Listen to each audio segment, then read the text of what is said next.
नमस्कार साथियों, स्वागत है आप सभी का आपके YouTube channel doctor AP education पर। साथियों, हम सभी शिक्षा शास्त्र विषय के अपने सिलेबस को पूर्ण करते हुए इस बार कुछ महत्वपूर्ण प्रश्नों की चर्चा करते हुए आगे चल रहे हैं, जिसे आप सभी प्रैक्टिस सेट के रूप में भी समझ सकते हैं। तो उन्हीं प्रश्नों को आज हम लोग फिर से जिस श्रृंखला में हम लोग आगे बढ़ रहे हैं, महत्वपूर्ण प्रश्नों की श्रृंखला को, उसी श्रृंखला को हम आज फिर से प्रारंभ करते हैं और आज के महत्वपूर्ण प्रश्नों की चर्चा करते हैं जो पूर्व की परीक्षाओं में कई बार पूछे जा चुके हैं। तो चलिए पहला क्वेश्चन देखते हैं क्या है। तो पहला क्वेश्चन आपका क्या कहता है कि शिक्षक दिवस कब मनाया जाता है। सिंपल सा प्रश्न है, शिक्षक दिवस कब मनाया जाता है। तो हम सभी जानते हैं कि शिक्षक दिवस हमारा 5 सितंबर को मनाया जाता है। किसके उपलक्ष्य में? तो हम सभी जानते हैं कि हमारे जो प्रथम उपराष्ट्रपति थे डॉक्टर राधाकृष्णन। ये देखिए सिंपल से प्रश्न है, अगर आपके ये गलत हो गए तो ये मान के चलिए बड़ा एम्बैरेसिंग मोमेंट हो जाता है कि अगर हम दिवस भूल जाते हैं तो 5 सितंबर हमारा शिक्षक दिवस से संबंधित है। किसके उपलक्ष्य में मनाया जाता है? तो राधाकृष्णन के जन्म दिवस के उपलक्ष्य में मनाया जाता है। ये क्या थे? तो ये हमारे पहले उपराष्ट्रपति थे। कौन थे? हमारे पहले उपराष्ट्रपति थे। और दूसरे क्या थे? दूसरे हमारे राष्ट्रपति थे। अब इसी प्रश्न में हम लोग जरा सा डिस्कस कर लेते हैं कि आखिर कौन कौन से विकल्पों में उपलब्ध अन्य महत्वपूर्ण जो दिवस हैं उनके बारे में। तो पहला ये 11 अप्रैल, तो कोई खास इसके बारे में जानकारी नहीं मिलती हमारे एजुकेशनल पॉइंट ऑफ व्यू से। 11 नवंबर हाँ हमारे लिए महत्वपूर्ण है। इसे हम किस रूप में मनाते हैं? इसे कहा जाता है राष्ट्रीय शिक्षा दिवस के रूप में। इसे किस रूप में देखते हैं साथियों? इसे हम राष्ट्रीय शिक्षा दिवस के रूप में मनाते हैं। और ये राष्ट्रीय शिक्षा दिवस के रूप में कब से मनाना, अगर प्रश्न आपसे पूछा जाए कि 11 नवंबर को राष्ट्रीय शिक्षा दिवस की शुरुआत कब से की गई, तो राष्ट्रीय शिक्षा दिवस मनाने की शुरुआत वर्ष 2008 से प्रारंभ की गई। और किसके जन्मदिवस के उपलक्ष्य में? तो हम किसकी याद में मनाते हैं? तो मौलाना अबुल कलाम आजाद। ये कौन थे? मौलाना अबुल कलाम आजाद कौन थे? मौलाना अबुल कलाम आजाद। ये कौन थे साथियों? तो ये हमारे देश के प्रथम शिक्षा मंत्री थे, जिनके स्मृति में हम 11 नवंबर को राष्ट्रीय शिक्षा दिवस के रूप में मनाते हैं। ठीक है, नेक्स्ट अगर ये क्या है आपका 14 नवंबर, आप सभी जानते हैं ये किस रूप में मनाया जाता है? ये बाल दिवस के रूप में मनाया जाता है। ये बाल दिवस के रूप में मनाया जाता है किसके उपलक्ष्य में? तो हम सभी जानते हैं कि हमारे जो प्रथम प्रधानमंत्री रहे स्वतंत्र भारत के, जवाहरलाल नेहरू, उनके जन्म दिवस के अवसर पर ये मनाया जाता है। इसी तरीके के दिवसों का मैंने आपको जब मैं पढ़ा रहा था, आपको कंटेंट लेक्चर में जब पढ़ा रहा था, तो उस लेक्चर में मैंने आपको सभी महत्वपूर्ण दिवसों के बारे में बताया है, जिसकी जानकारी आपको जो बुक फॉर्म है उसमें भी है और जिन्होंने पीडीएफ ली है उनमें भी ये उपलब्ध है। दोनों फॉर्म में ये डेटा आपके पास उपलब्ध है और इसे आप ले भी सकते हैं अगर लगे हाथ। ये तो सभी लगभग जानते हैं इन तीनों दिवसों के बारे में। यदि आपसे प्रश्न पूछ लिया जाए कि अंतर्राष्ट्रीय शिक्षा दिवस कब मनाया जाता है, यदि आपसे प्रश्न पूछ लिया जाए कि अंतर्राष्ट्रीय शिक्षा दिवस कब मनाया जाता है, तब आपका प्रश्न जवाब क्या होगा? जब आपसे प्रश्न पूछ लिया जाए कि अंतर्राष्ट्रीय शिक्षा दिवस कब मनाया जाता है, तो आप क्या कहेंगे फिर? और अगर आपसे पूछ लिया जाए कि अंतर्राष्ट्रीय बाल दिवस हम कब मनाते हैं, अंतर्राष्ट्रीय बाल दिवस हम कब मनाते हैं, ये आप बताइए कब है अंतर्राष्ट्रीय बाल दिवस कब मनाया जाता है? ठीक है, तो इस तरीके से अगर आपसे प्रश्न पूछ लिया जाए, या अंतर्राष्ट्रीय शिक्षा दिवस की बात हो गई और आपका अंतर्राष्ट्रीय बाल दिवस की बात हो गई, ठीक है, तो और अंतर्राष्ट्रीय शिक्षक दिवस की भी अगर आपसे पूछ लिया जाए, ये भी है, अगर आपसे पूछा जाए कि अंतर्राष्ट्रीय शिक्षक दिवस कब मनाया जाता है, तो आपका जवाब क्या होगा? ठीक है, तो ये तो सामान्य हम जानते हैं, लगे हाथ इसको भी निपटा देते हैं कि अंतर्राष्ट्रीय शिक्षा दिवस जो हमारा मनाया जाता है वो हमारा कब मनाया जाता है? वो 24 जनवरी को इसकी शुरुआत की गई थी वर्ष 2019 में। कब से शुरू किया गया? तो ये शुरू किया गया 2019 से। संयुक्त राष्ट्र महासभा के द्वारा इसकी घोषणा कब की गई थी? तो वर्ष 2018 में इसकी घोषणा की गई कि हम आने वाले 24 जनवरी को, आने वाले वर्षों में 24 जनवरी को हम अंतर्राष्ट्रीय शिक्षा दिवस के रूप में मनाएंगे। अगर इसी रूप में आपसे पूछ लिया जाए कि अंतर्राष्ट्रीय बाल दिवस कब मनाया जाता है, तो 14 नवंबर को हमारा बाल दिवस है भारतीय, और अंतर्राष्ट्रीय की अगर बात करें तो हमारा कब होगा, ये 20 नवंबर में होगा। कब की बात है ये, 20 नवंबर को ये अंतर्राष्ट्रीय बाल दिवस के रूप में मनाया जाता है। अगर आपसे पूछ लिया जाए कि अंतर्राष्ट्रीय शिक्षक दिवस कब मनाया जाता है, तो याद आपको कैसे होगा, 5 सितंबर आपकी ये डेट है, और ये डेट आपकी क्या है, ये आपकी डेट है 5 अक्टूबर। ठीक है, ये डेट आपकी कब की है, ये आपकी 5 अक्टूबर है अंतर्राष्ट्रीय शिक्षक दिवस के अवसर पर। तो ये मैंने आपको यहाँ पर ये बताने का प्रयास किया कि शिक्षक दिवस कब मनाया जाता है। इन सभी विकल्पों को बहुत बवाल करने की जरूरत नहीं, सीधे मैंने आपको जवाब बताया। 5 सितंबर आपका शिक्षक दिवस भारत के में मनाया जाता है। अंतर्राष्ट्रीय शिक्षक दिवस 5 अक्टूबर को होता है। राष्ट्रीय शिक्षा दिवस हमारा 11 नवंबर को होता है, और अंतर्राष्ट्रीय शिक्षा दिवस कब मनाया जाता है, 24 जनवरी को मनाया जाता है। बाल दिवस कब मनाया जाता है, 14 नवंबर को मनाया जाता है। अंतर्राष्ट्रीय बाल दिवस कब मनाया जाता है, 20 नवंबर को मनाया जाता है। ठीक है, अब एक प्रश्न आपके लिए है, बताइए अंतर्राष्ट्रीय साक्षरता दिवस कब मनाया जाता है। अंतर्राष्ट्रीय, कमेंट करिए कि अंतर्राष्ट्रीय साक्षरता दिवस कब मनाया जाता है। प्रयास आपका रहा तो जल्दी ही लाइव क्लासेस स्टार्ट हो जाएंगे, अगर आप सभी का सहयोग इसी तरीके से मिलता रहा तो। अब आपका जो होमवर्क है, आपको जवाब देना है कि अंतर्राष्ट्रीय साक्षरता दिवस कब मनाया जाता है, ये भी मैंने आपको पढ़ा रखा है। चलिए अगला प्रश्न देखते हैं। कहा गया क्या कि अपने अंदर देखकर स्वयं के व्यवहार का अवलोकन करना क्या कहलाता है। तो ये है किस विधा से संबंधित प्रश्न हमारा, तो ये मनोविज्ञान की विधियां जो हमने पढ़ते हैं ना, मनोविज्ञान की विधियां, यानी मनोविज्ञान क्या है, व्यवहार का अध्ययन। तो व्यवहार का अध्ययन करने की विभिन्न विधियां हमें बताई गई हैं। उनमें से एक विधि ऐसी विधि है जिसके द्वारा हम अपने स्वयं के व्यवहार को या अपने अंदर देखकर स्वयं के व्यवहार का अवलोकन करते हैं, उसे क्या कहा जाता है। उस आधार पर हम दूसरे के व्यवहार को भी रियलाइज करने का प्रयास करते हैं। तो ये हमारी विधि क्या कहलाती है, निरीक्षण, बहिर्दर्शन, प्रयोग या अंतर्दर्शन। तो अपने अंदर देखकर स्वयं के व्यवहार का अवलोकन करना अंतर्दर्शन कहलाता है। ये भी मैंने आपको पढ़ा रखा है। अगला प्रश्न है कि व्यवहारवाद के सिद्धांत में किसका विश्वास है, मतलब ये जो मनोवैज्ञानिक दिए गए हैं इनमें से कौन सा ऐसा मनोवैज्ञानिक है जो व्यवहारवाद में जो विचारधारा है उससे संबंधित है। तो मनोविज्ञान की भी कई विचारधाराएं हैं, मनोविज्ञान में भी कई संप्रदाय हमने पढ़े हैं, मैंने आपको पढ़ाया है। तो उसी मनोविज्ञान की व्यवहारवादी विचारधारा के समर्थकों में हम सभी जानते हैं कि वाटसन का नाम आता है, और उन्हीं वाटसन में स्किनर, पावलोव भी आते हैं इसी श्रेणी में। इसलिए इन सभी में से जो हमारा ऑप्शन ए है पावलोव, उसे हम व्यवहार के सिद्धांत के रूप में देखेंगे, मतलब उनके समर्थक हैं। अगला अच्छा प्रश्न है, मनोसामाजिक विकास का सिद्धांत निम्नलिखित में से किसने प्रतिपादित किया। मनोसामाजिक सिद्धांत, तो एरिक्सन ने, लिंडले ने, फ्रायड ने या हल ने। तो मनोसामाजिक सिद्धांत का प्रतिपादन किसने किया है, एरिक्सन महोदय ने किया। इसको थोड़ा समझ लेते हैं, इसको किसने प्रतिपादित किया, एरिक्सन महोदय ने इसको प्रतिपादित किया है।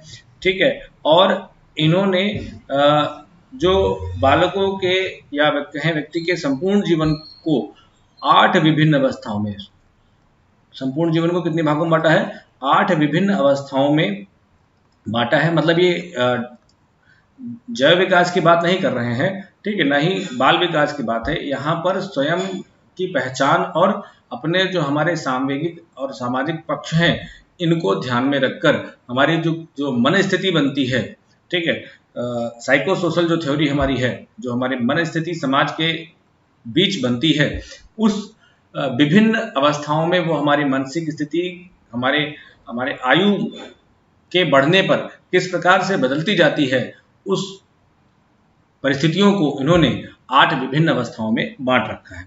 ठीक है, चूंकि इन्होंने संपूर्ण जीवन का अध्ययन किया है और संपूर्ण जीवन की मनोसामाजिक स्थिति को 8 विभिन्न अवस्थाओं में बांटा है, इसीलिए इस सिद्धांत को एक और नाम दिया जाता है जिसे हम क्या कहते हैं, लाइफ स्पैन डेवलपमेंट या लाइफ स्पैन अप्रोच, या इसे ही हम कहते हैं जीवन अवधि उपागम। इंपॉर्टेंट क्वेश्चन है सभी तैयारी करने वाले लोगों के लिए, ठीक है, या इसी को हम जीवन अवधि विकास सिद्धांत भी कहते हैं।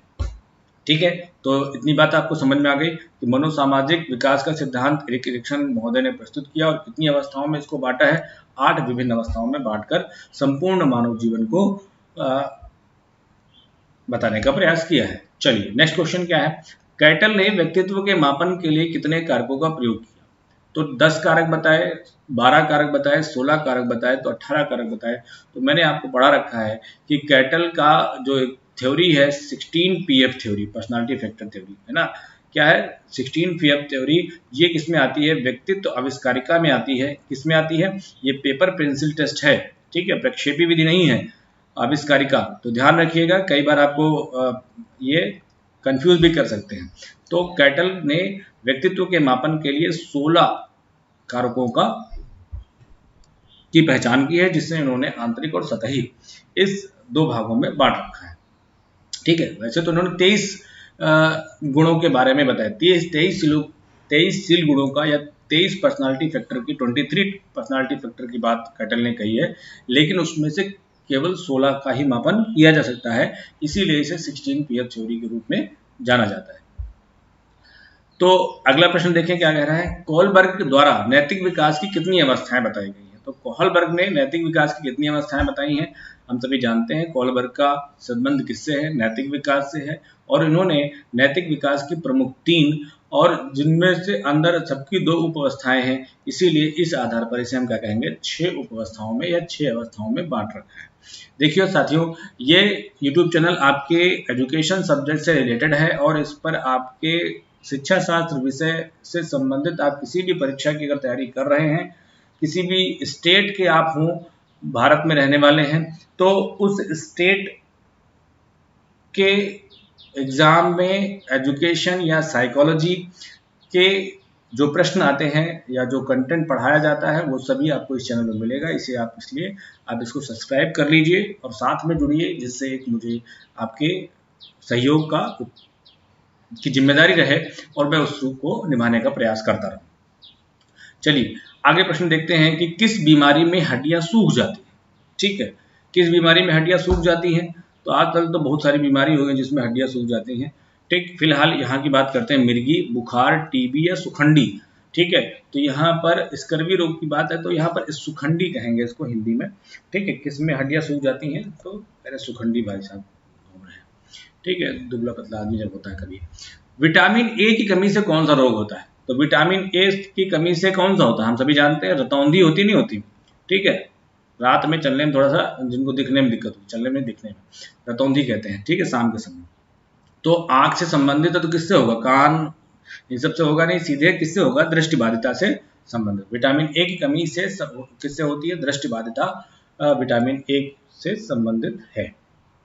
बढ़िया प्रश्न आया अगला कि यदि कोई शिशु बार बार अर्थहीन आवाजें निकालता है तो उसे क्या कहा जाता है? मैंने आपको भाषा विकास जब पढ़ाया है, इसीलिए मैं जब आपको कोई टॉपिक पढ़ाता हूं तो वहां पर मेरा ये प्रयास रहता है कि उस टॉपिक से संबंधित लगभग सभी बातें आपको आ जाए। ऐसा नहीं कि जो प्रचलित बातें हैं उन्हीं को मैं आपको बता दूं, जिससे कभी कभी प्रश्न जो आपके बारीक आते हैं वो छूट जाते हैं।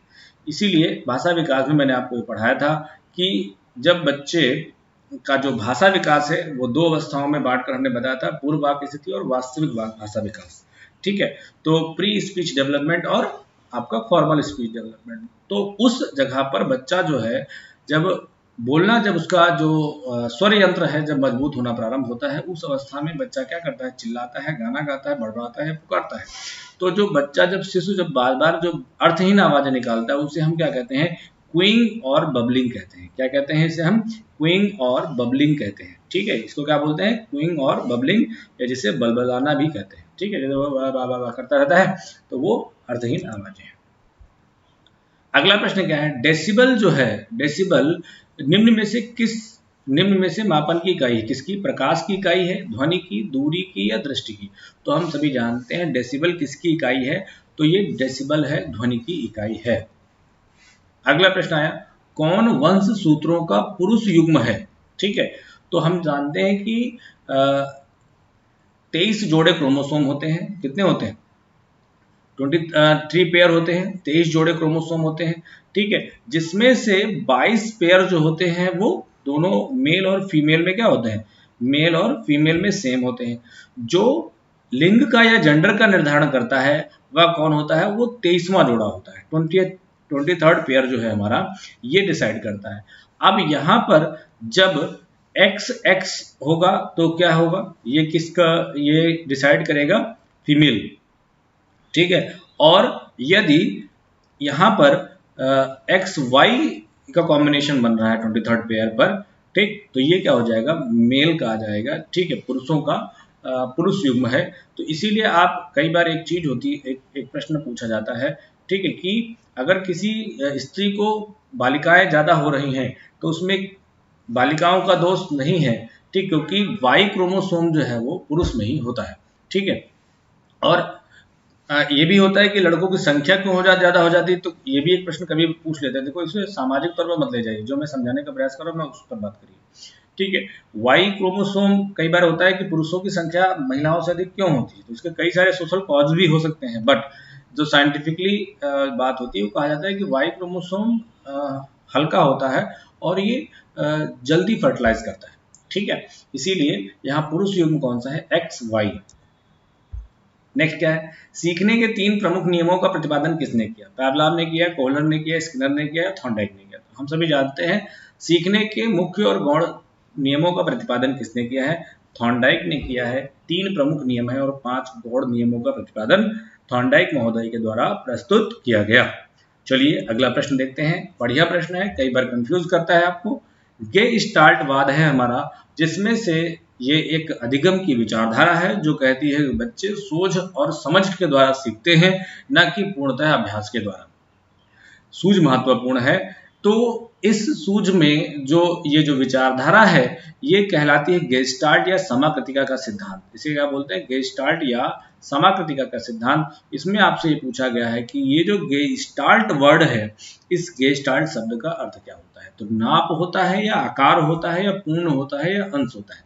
तो गेस्टाल्ट का अर्थ होगा पूर्ण, ठीक है। यहाँ पर इसीलिए कहते हैं कि हम पूर्ण से अंश की ओर चलते हैं। कहाँ से चलते हैं, पूर्ण से अंश की ओर चलते हैं। और बात भी सही है, कैसे, मान लीजिए जब कभी भी आप किसी परिस्थिति में फंसे होते हैं, किसी प्रॉब्लम में फंसे होते हैं, तो आप क्या करते हैं, एक बार तब तक आपको कोई समस्या का समाधान नहीं मिलता, ठीक है, जब तक आप मन को स्थिर करके संपूर्ण परिस्थिति का एक बार अवलोकन नहीं कर लेते हैं। जब एक बार संपूर्ण परिस्थिति का अवलोकन आप कर लेते हैं तो आपको समझ में आ जाता है कि कहाँ पर प्रॉब्लम है, हमें उस प्रॉब्लम को सही कर लेना चाहिए, ठीक है। इसीलिए तब वहां पर हमारी सूझ काम करती है, समझ काम करती है, और इसी विचारधारा से संबंधित है गेस्टाल्टवाद, जिसमें से गेस्टाल्ट शब्द का अर्थ है पूर्ण। अगला प्रश्न आपसे पूछा गया कि पियाजे जो हमारे संज्ञानात्मक विकास से संबंधित मनोवैज्ञानिक हैं, ठीक, जिन्हें विकासात्मक मनोविज्ञान का जनक भी कहा जाता है, इन्होंने जो संज्ञानात्मक विकास की अवस्थाएं बताई थी, उसमें से जो पूर्व संक्रियात्मक अवस्था थी उसका समयकाल क्या है। तो हम सभी जानते हैं कि 4 अवस्थाएं बताई थी। एक इन्होंने बताई थी संवेदी पेशी अवस्था या संवेदी गामक अवस्था, ठीक है, सेंसरी मोटर स्टेज। दूसरी इन्होंने क्या बताई थी, पूर्व संक्रियात्मक अवस्था। दूसरी कौन सी बताई थी, पूर्व संक्रियात्मक अवस्था।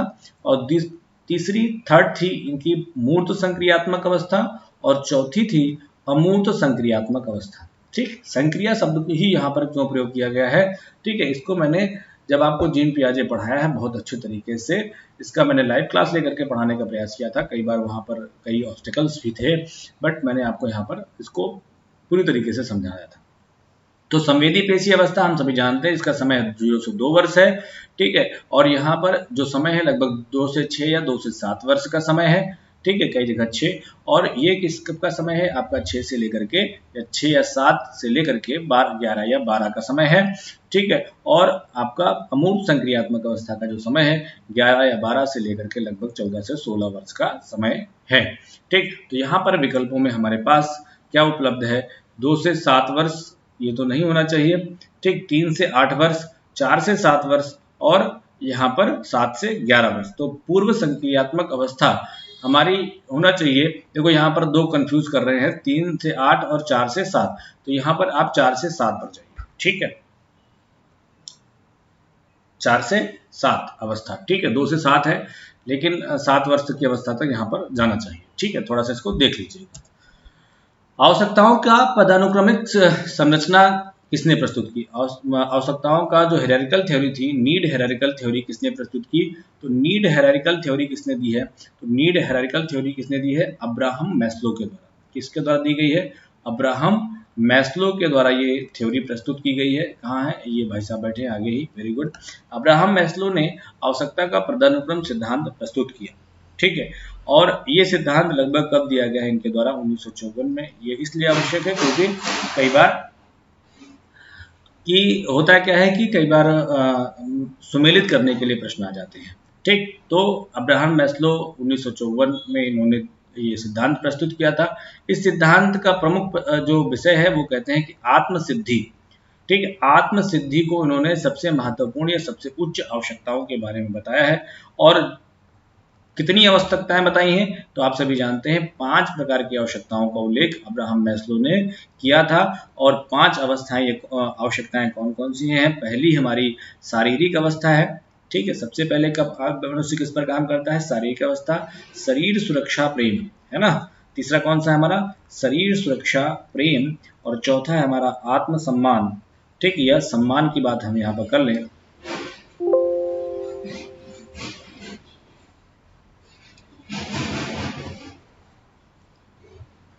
ठीक है, यहाँ पर कौन सी बात हो रही है?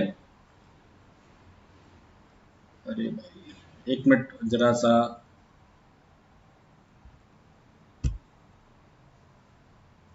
ठीक। तो प्रेम की बात हो गई। दूसरा कौन सा हमारा है? सम्मान है।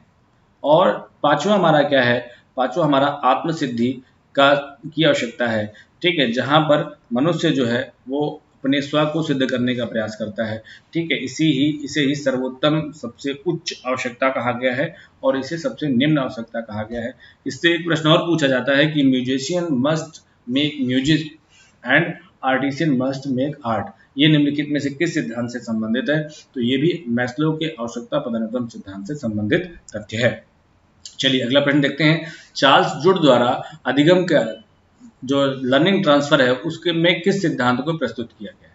तो समान तत्वों का सिद्धांत, प्रत्यारोपण का सिद्धांत या आदतों का सिद्धांत? तो सामान्यीकरण का सिद्धांत। हम सभी जानते हैं सामान्यीकरण का सिद्धांत जो है वो चार्ल्स जुड के द्वारा प्रस्तुत किया गया। नेक्स्ट क्वेश्चन क्या है? राष्ट्रीय शिक्षा दिवस किसकी स्मृति में मनाया जाता है? तो मैंने आपको पहली स्लाइड में ही इस प्रश्न का जवाब दे दिया था, ठीक है, कि राष्ट्रीय शिक्षा दिवस किसकी स्मृति में मनाया जाता है। आप बताइए शिक्षा दिवस किसकी स्मृति में मनाया जाता है और कब मनाया जाता है? 11 नवंबर को मनाया जाता है। और किसकी याद में? मौलाना अबुल कलाम आजाद की, ठीक। ये एपीजे अब्दुल कलाम नहीं है, चक्कर मत रहना, ठीक है। ये पहले शिक्षा मंत्री हैं, वो हैं।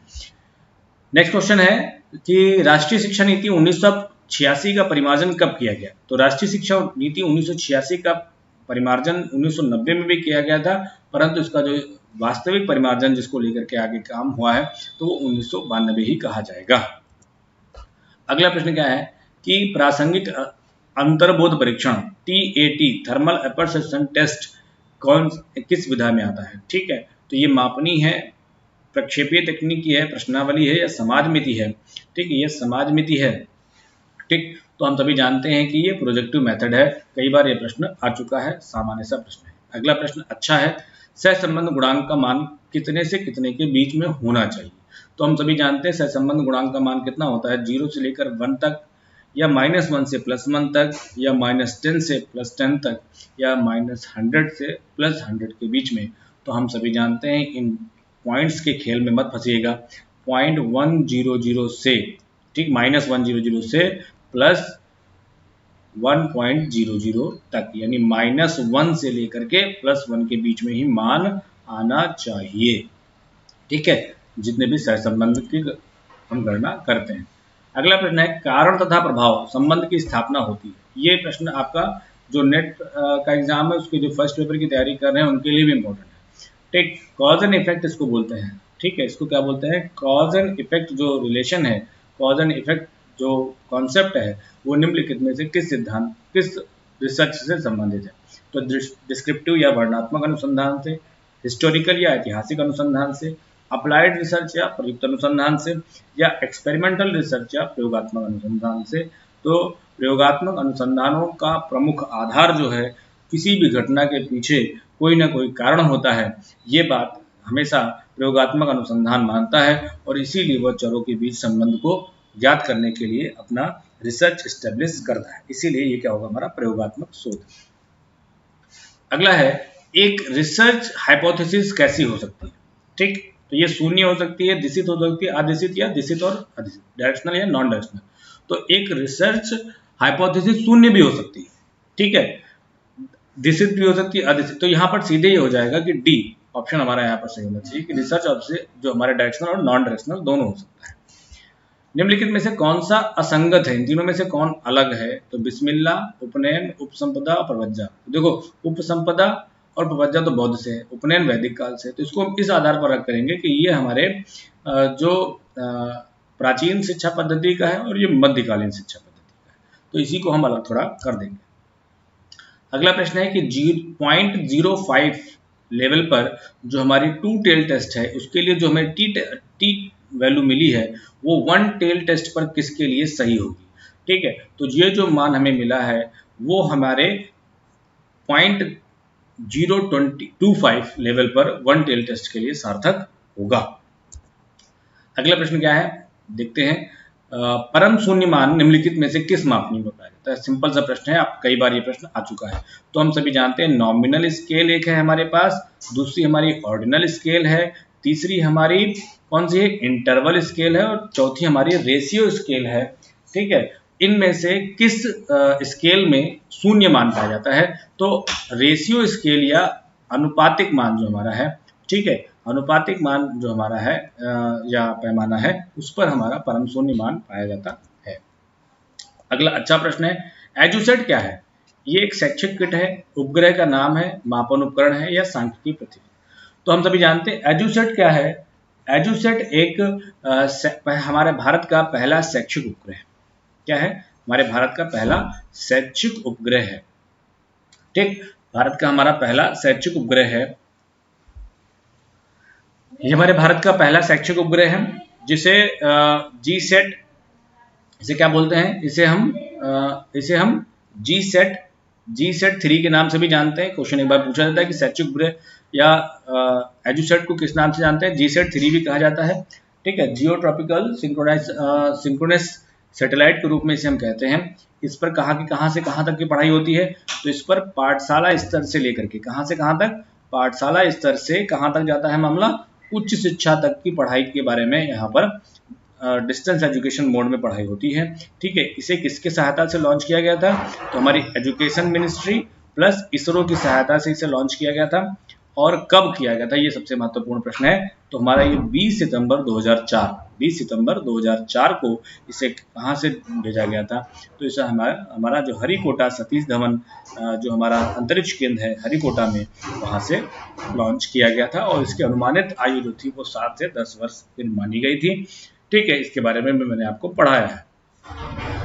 एक बढ़िया प्रश्न है कि जैसे पैरामीटर है जनसंख्या के लिए प्राचल। ठीक है, पैरामीटर का संबंध किससे होता है, पैरामीटर का संबंध होता है हमारा पॉपुलेशन से। इसी तरीके से जो हमारा स्टैटिस्टिक्स है, स्टैटिस्टिक्स स्पेलिंग याद रखना, ठीक है, एस लगा होना चाहिए। तो इसका संबंध किससे है, तो इसका संबंध हमारा किससे है, सैंपल से है। ठीक है, सैंपल से है, ना कि मध्यमान से, सूची से, ना कि गणना से। तो किससे संबंध है इसका, सैंपल से इसका संबंध है। कई बार प्रश्न पूछा जा चुका है। वुड का घोषणा पत्र कब आया, सिंपल सा प्रश्न है, सभी जानते हैं 1854 में वुड का घोषणा पत्र लागू हुआ। 100 अनुच्छेद थे इसमें। निम्न में से कौन अध्यापक शिक्षा संस्थाओं के एक्रीडिटेशन यानी प्रत्यायन का कार्य करता है।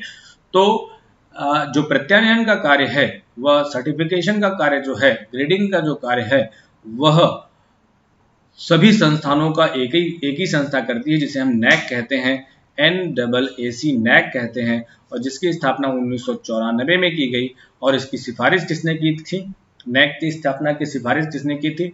तो राष्ट्रीय शिक्षा नीति 1986 में नैक की स्थापना का सुझाव दिया गया था।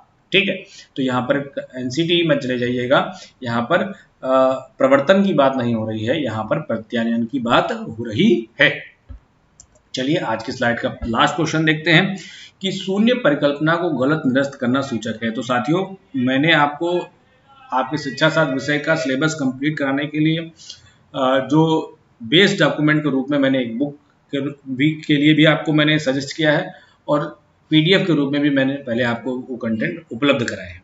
तो जिस भी अवस्था में आप पढ़ना चाहते हैं, दोनों अवस्थाओं में आपके लिए है। अगर बुक आप लेना चाहते हैं तो बुक आपको मिल जाएगी, PDF अगर आप लेना चाहते हैं तो डिस्क्रिप्शन में जो नंबर दिया हुआ है उससे आप संपर्क कर सकते हैं, आपको वहां से PDF भी मिल जाएगी। ठीक है, चलिए तो और साथ में चैनल को सब्सक्राइब जरूर करिए, जिससे आपका सिलेबस कंप्लीट हो जाए और आपको सारी चीजें समझ में आ सके।